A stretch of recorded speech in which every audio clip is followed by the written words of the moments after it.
Hello students, welcome to तैयारी online. मैं हूं सुधा। आज की वीडियो में हम जानेंगे लेखक रामबृछ बेनीपुरी जी का जीवन परिचय, जो लिया गया है कक्षा 10 के हिंदी पाठ्य पुस्तक क्षितिज भाग 2 के अध्याय 11 से।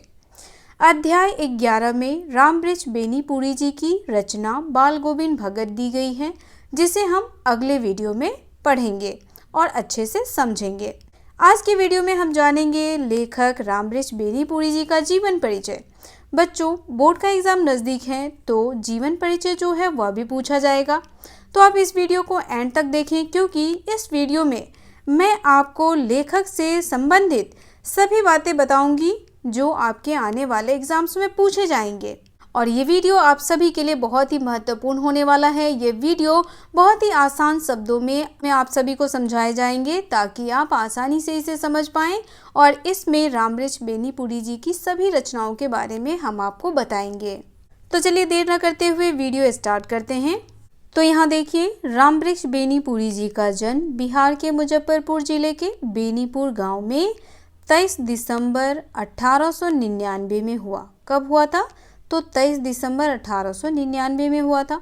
बचपन में ही इनके माता पिता का निधन हो गया था, जिस वजह से इनका आरंभिक जीवन जो था वो बहुत ही कष्टों और अभावों में बीता। 10वीं की परीक्षा इन्होंने 1920 में कंप्लीट कर ली थी। या 10वीं पास कब कर गए थे? तो 1920 में इन्होंने 10वीं की परीक्षा यानी मैट्रिक की परीक्षा जो है वो पास कर ली थी।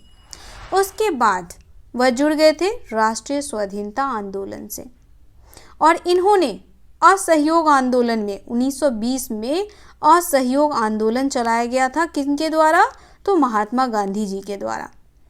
तो 1920 में ये महात्मा गांधी जी के साथ जुड़ गए थे और असहयोग आंदोलन में इन्होंने बढ़ चढ़ करके हिस्सा लिया था। 1930 से लेकर के 1942 तक इन्हें जेल में रहना पड़ा। इसके बावजूद भी वह पत्रकारिता और साहित्य से जुड़े रहे। 15 वर्ष की कम अवस्था में बेनीपुरी जी की रचनाएं जो हैं वह पत्र पत्रिकाओं में छपने लगे थे। वे बेहद प्रभावशाली पत्रकार थे। उन्होंने अनेक दैनिक, साप्ताहिक और मासिक पत्र पत्रिकाओं का संपादन किया। अब देखिए बच्चों, दैनिक कहने का अर्थ है जो डेली न्यूज़पेपर हमारे यहाँ आता है उसको हम दैनिक कहते हैं। साप्ताहिक यानी सप्ताह में एक बार छपने वाला, और मासिक कहने का अर्थ है एक महीने में एक बार छपने वाला पत्र पत्रिकाएं। तो उन्होंने दैनिक, साप्ताहिक और मासिक पत्र पत्रिकाओं का भी संपादन किया। तो देखिए, उनकी प्रमुख पत्र पत्रिकाओं में तरुण भारत, किसान मित्र, बालक, युवक, योगी, जनता, जनवाणी, नई धारा, हिमालय और चुन्नू मुन्नू इनकी प्रमुख संपादित पत्र पत्रिकाएं थीं। गद्य विद्या की विविध विद्याओं में उनके लेखन को व्यापक प्रतिष्ठा मिली। उनका पूरा साहित्य बेनीपुरी रचनावली के 8 खंडों में प्रकाशित है। तो यहाँ देखिए बच्चों, उनका पूरा साहित्य जो है वह बेनीपुरी रचनावली के 8 खंडों में प्रकाशित है। चलिए अब हम उनकी प्रमुख रचनाओं को देखें। यहाँ देखिए, यहाँ रामबृछ बेनीपुरी जी की प्रमुख कृतियाँ दी गई हैं, और साथ ही हम आपको उसका समय भी बताते चलेंगे। तो पहला देखिए, पहला है रेखा चित्र। रेखा चित्र में पहला है माटी की मूर्तें और दूसरा है लाल तारा। लाल तारा का समय देखिए तो इसका समय था 1937 टू 1939। दूसरा है संस्मरण। संस्मरण है जंजीरें और दीवारें और मील के पत्थर। तीसरी है कहानी चिता के फूल। इसका समय 1930 से लेकर के 32 तक है। उसके बाद उपन्यास पतितों के देश में 1930 टू 33।